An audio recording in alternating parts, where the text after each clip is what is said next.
அனைவருக்கும் வணக்கம். Jagannathan KTV school YouTube channel. நம்ம சேனலில் உயர்கல்வி அட்மிஷனோட வேலைவாய்ப்பு தகவலாம் பார்த்துட்ருக்குறோம். அந்த வரிசையில் இந்த வீடியோவில் நாளைக்கு 26 டிஎன்ஏயு அக்ரிகல்ச்சர் கோர்ஸுக்கு third round academic stream schedule பண்ணியிருக்காங்க. அதை பற்றின ஒரு முழு விளக்கம் இந்த வீடியோவில் பார்ப்போம். இதுவரை நம்ம சேனலை சப்ஸ்கிரைப் பண்ணலாம் பண்ணிவிடுங்க. இந்த மாதிரி தகவலெல்லாம் ஷேர் அண்ட் லைக் பண்ணிவிட்டு மறக்காமல் அந்த ஆல் நோட்டிஃபிகேஷன் பில் பற்றி ஆன் பண்ணுவீங்க. இது ஒரு முக்கியமான தகவல். அஃபீஷியல் வெப்சைட்டில் பார்த்தீங்கன்னா தெரிஞ்சுக்கலாம். TNAU academic third round counselling certificate verification submission கொடுத்துருக்காங்க. அதை கிளிக் பண்ணிங்கன்னா ஒரு பிடிஎஃப் ஃபைல் ஓப்பன் ஆகணும்.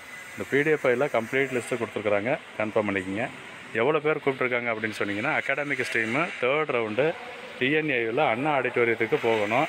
ப்ளஸ் இது வந்து ப்ரொவிஷனல் அலாட்மெண்ட் தான். நீங்கள் சர்டிஃபிகேட்லாம் கரெக்டாக இருக்குது, ஒரிஜினல் சர்டிஃபிகேட் வெரிஃபிகேஷன் அப்புறம் தான் சீட்டு கன்ஃபார்ம் ஆகும்னு சொல்லியிருக்காங்க. இந்த எஸ்சியில் வந்து 169 வந்து ஸ்டார்ட் ஆகுது mark. Cut off mark 169 start ஆகுது. 26/7/2024 காலையில் 8 மணிக்கு. இதை வந்து இப்போ நான் ஃபாஸ்ட்டாக கோத்ரூ பண்ணுறேன், நீங்கள் ஸ்லோவாக பாருங்கள் எவ்வளோ பேர் கூப்பிட்ருக்காங்க அப்படின்னு சொல்லிட்டு. இந்த லாஸ்ட்டு பேஜை ரெஃபர் பண்ணோம்னா இன்னும் குயிக்காக தெரிஞ்சிடும்.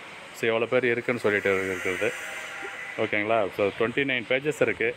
எனக்கு தெரிஞ்ச பேஜஸுக்கு ஒரு 20-30 பார்த்தா கூட கிட்டத்தட்ட ஒரு 1000 கூப்பிட்ருப்பாங்க அந்த மாதிரி தோணுது. 900 to 1000 மெம்பர்ஸை கூப்பிட்ருக்கலாம் இந்த கவுன்சிலிங்க்கு அப்படின்னு தோணுது. அப்போ அவ்வளோ வேக்கன்சி இருக்கா அப்படின்றது சரியாக தெரியலை. இந்த வேக்கன்சி ஸ்டேட்டஸ் பற்றி போடலை. நானும் வெப்சைட்டில் வந்து ஃபாலோ பண்ணிகிட்ருக்கிறேன். வேக்கன்சி தெரிஞ்சால் இது எவ்வளோ பேர் கூப்பிட்ருக்காங்கன்னு கரெக்டாக சொல்லி இவ்வளோ வேக்கன்சிக்கு இந்த நார்மலாகவே 1:5 1:10 அந்த ரேஷியோவில் கூப்பிடுவாங்க. ஒரு சீட்டு இருந்தால் 5 சீட்டு 5 பேர் எக்ஸ்ட்ரா. அதுபோல் இப்போ இது எவ்வளோ சீட்டு இருக்குன்னு தெரியல. ஆனால் கிட்டத்தட்ட ஒரு 1000 பேர் கூப்பிட்ருக்க மாதிரி தோணுது. நீங்கள் உங்களுடைய கட் ஆஃப் மார்க்கு ப்ளஸ் ஒரு டேட்டு ஷெட்யூல் டைம் என்ன, 8 மணிக்கு ஒன்று, அப்புறம் 11 மணிக்கு செஷன் இருக்குது. அதுக்கடுத்து என்ன இருக்குது இருந்தால் 2 மணிக்கு ஒரு செஷன் இருக்குது. இந்த மாதிரி கண்டினியூஸ் செஷனு.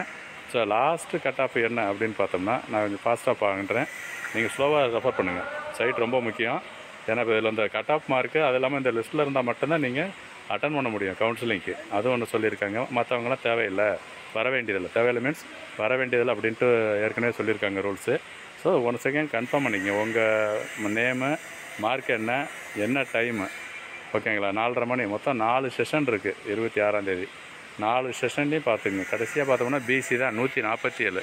கடைசியாக கூப்பிட்ருக்கிறது பிசி 147 அவங்களுக்கு கூப்பிட்ருக்காங்க. இது வரைக்கும் வாய்ப்பு இருக்குது. அதே போல் வேறு ஏதாவது எஸ்சி இருக்கா அப்படின்னா காணும். 146ங்க 146 வரைக்கும் கால் பண்ணியிருக்காங்க. தேங்க்யூ. தொடர்ந்து பாருங்கள். சேனலை சப்ஸ்கிரைப் பண்ணிவிட்டு ஆல் நோட்டிஃபிகேஷன் ஆன் பண்ணி வைங்க. இந்த தகவலெல்லாம் உங்கள் ஃப்ரெண்ட்ஸோடு ஷேர் பண்ணிங்க. எல்லோரும் எதிர்பார்த்துட்ருக்குறாங்க. ஸோ அடுத்தடுத்து என்ன நடக்கும் அப்படின்னு சொல்லி. இந்த 1 மோர் இருக்கு. பிசிஎம்மில் 126 பிசிஎம் கம்யூனிட்டிக்கு 126 கட் ஆஃப் வரைக்கும் கூப்பிட்ருக்காங்க. இது 26 நாளைக்கு 4:30 மணிக்கு அந்த செஷன்னு. ஓகேங்களா? தேங்க்யூ.